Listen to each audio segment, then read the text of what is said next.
In her work, I think part of Judith's work has been thinking about actual organizations. How do organizations manage to have the amazing levels of capability that we see often inside modern functional organizations, where individuals as agents acting in a non-cooperative way would never manage to create the sort of world and prosperity and functionality that we see. And yet often in the world of development, we have not thought through enough what are the sources of capable institutions. Sorry. I've asked students to smack me every time I use the word institutions, because it's usually a shorthand for I don't know what I'm talking about. So I want to focus on organizations, which are something we do know what an organization is. If there was an institution in the room, I'm not sure we'd be able to see it. Whereas an organization, we know what it is. So the building of strong organizations as part of the overall development process, and what our underlying theories are that explain how it is we've been able to manage to maintain this slow trajectory of the building of state capability, which turns out is essential for accomplishing many of the objectives that we have of development, I think is a big intellectual puzzle that I think the insights of Judith and others who've been working with her and around her are going to be an important part of solving. Thank you very much. I'm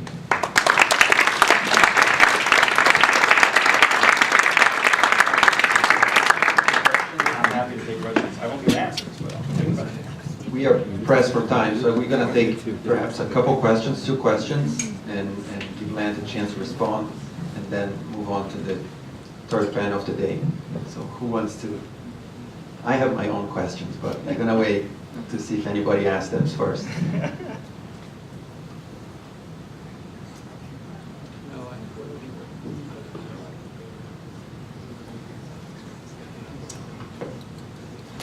Try the questions. We don't have, we always had in the last century a proxy about how to improve capability of the state. And this proxy was bureaucracy. And I'd like you to comment on this, because I think all of you saying is different from this kind of proxy of strong bureaucracies. And we measured the bureaucracy. We have index for all countries about it. And I think you are talking about another way of thinking state capability. Let's take another question and then give Lance a chance to respond.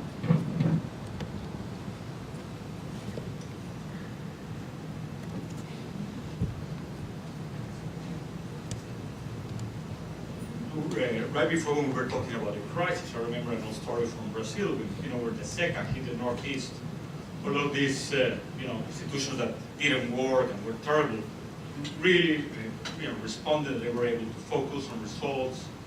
And we talked about this very often, how, clear penalty for failure and the political energy that was created by the disaster really helped politicians focus on a few things. So, in this story about the bug, talk about the bug copying another bug, and you really talk about the animals trying to eat them.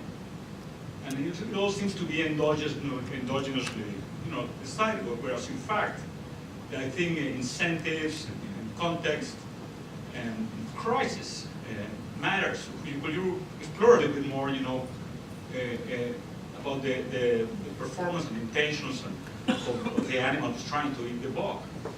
Because I think in mobilizing these dormant capabilities for development, I think a lot has to do with the structural environments, the politics where these organizations can work, and I think this dualism is in my work. I've always experienced this dual nature of modernity coexisting with old practices, and the key challenge for a bureaucrat is to have to move forward with that, as opposed to thinking of absolutely modern bureaucracy. That's the goal, but in fact you're mostly worried about who's trying to eat you and not to get the reforms before you get eaten. I said 2, but I'm gonna add my own and complementing Hugo Beteta's question. And what he was talking about reminded me of Judith's Tales of Dissemination, in which I think she lays out two, in some ways, the same concepts that Land exposed, but in the opposite direction. One on the mimicry, in which organizations at first advertise their success and claim to be doing all this fantastic stuff, and then that creates the pressure for them to catch up and act or deliver on what they already claim credit for. And the second one on the premature load, it's similar to what Beteta was describing on organizations rising to the occasion. So I wonder how Land would see those two similar examples pointing in the opposite direction, how they fit or challenge his theory. So, yeah, I'll start with the first question, which is, bureaucracy is something that is, the way in which bureaucracy has been described and conceptualized was in fact the goal of development. One of the goals of development, if you think of the development process as a transformation in the rules systems that make for more capability, you can think of that transformation in the rules process happening in one level in the economic domain, where we go from small-scale agriculture to higher levels of economic organizations, happens in the political domain as we make a transition from citizen to subject. And the way in which the development process and the state capability of domain was conceived was a transition from pre-modern forms of organization to bureaucracy. The problem with bureaucracy as an objective is that it has two problems. One, it can be perfectly isomorphic mimicked. Every country in the world has nearly identical bureaucracies. I work a lot on schooling, right? And it's amazing how easy it is to work on schooling in lots of countries, because the fundamental bureaucratic structures of the organization of the public sector schooling look oftentimes just amazingly alike, and yet produce amazingly different functionalities. So clearly, with the definition of bureaucracy as the goal, we've missed something deep and important about functionality, right? Second, bureaucracies are dangerous because they fill the space in which innovation could possibly happen. So again, to use an ecological, an environmental ecological analogy, oftentimes you get innovation at the margins of an ecosystem where there's niches for new things to arise, right? The problem with democracy is it fills the available ecological space. So there's only one police force.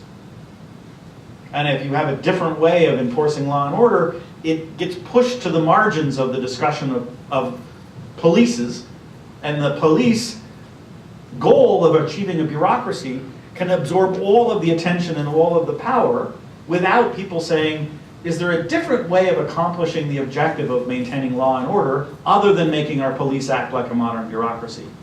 So modern bureaucracy is neither necessary nor sufficient, in my view, in some domains for accomplishing the purposes to which public sector action is devoted. And at the same time, the pursuit of democracy fills the space into which innovation could actually happen, and hence prevents ecological learning. Now, what do I mean by ecological learning? What I mean by ecological learning is actually often organizations don't learn, but the environment learns, because dysfunctional organizations get driven out and replaced by functional organizations.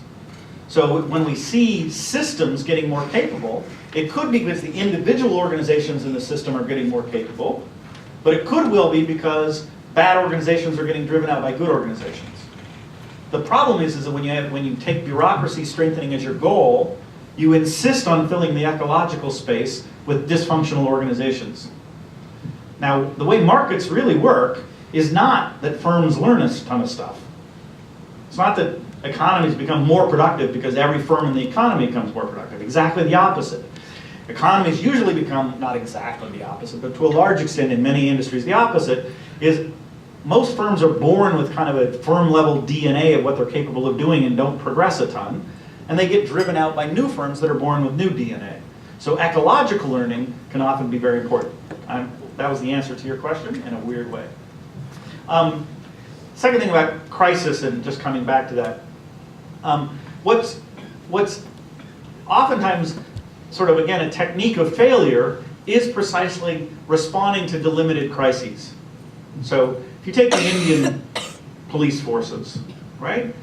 If the government wants 3,000 policemen with riot shields in one place on one day to put down a worker strike or a incipient civil unrest, they will do it. So if what you demand of the organization is very short duration, very precise responses, one way the organization survives in dysfunction is by narrow targeted successful performance. If the police couldn't respond to maintaining law and order or putting down civil insurrection, then that would be a crisis from the politician's point of view. So in fact, responding to crisis isn't an evidence of organizational functionality. It could be a coping strategy to maintain the persistence of dysfunctionality. So if we cope only with delimited crises, and the real sort of problem is, can you make a crisis of performance of the organization itself, right? And precisely what bureaucracies have successfully managed to do is prevent making their performance a crisis by all kinds of ways of, oh, well, look, I'm reforming, I'm adopting, I'm changing, you know, I'm the modern thing, while maintaining the dysfunctionality underneath. So, again, the bulk of the, in a large part of the world, the bulk of what is to explain is persistent failure. So it must be in some case that organizational failure has some powerful dynamics that allow it to shrug off impetuses to change. And one of those powerful dynamics is defining your own performance in bureaucratic terms. Is define your own performance in entirely circular ways, such that I never actually have to have any objective measure of my performance to justify my own existence. So a military that never has to fight a war, is it a good military or a bad military? Well, we got these fancy uniforms, and we got these fancy guns, and we got these fancy things, and we absorb a lot of labor, and can you fight? I don't know. Fortunately, most of them never have to go up against that. But often when huge armies go up against it, turns out they weren't really an army. They were a well-dressed mob all along. And so they've managed to resist performance becoming a crisis.